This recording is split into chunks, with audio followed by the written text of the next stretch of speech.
বটিয়াঘাটা থানাতে আরেকটি আমাদের সফলতা আছে।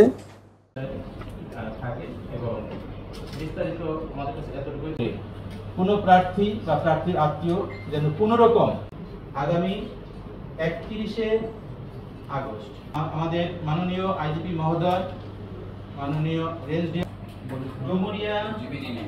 ডুমুরিয়া থানায়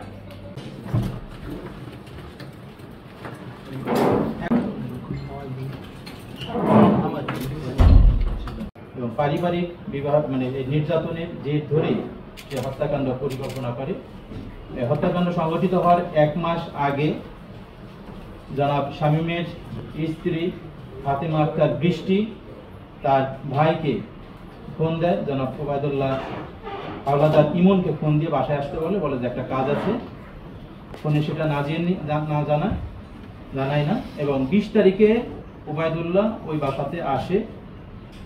21 তারিখে সে জানায় যে তোর দুলাভাইকে খুন করতে হবে।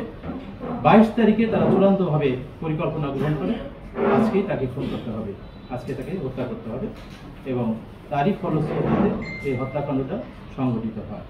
এবং এই হত্যাকাণ্ডের সাথে রিলেটেড যে দুইজন আসামি গ্রেফতার আছে এবং ওবায়দুল্লাহ হাওলাদার ইমন, ওর বয়স 18 বছর পূর্ণ না হয়, তাকে যশোর কিশোর সংশোধনাগারে প্রেরণ করা হয় আর ফাতেমা আক্তার বৃষ্টিকে জেল হাজতে প্রেরণের জন্য বিজ্ঞ আদালত নির্দেশ প্রদান করে।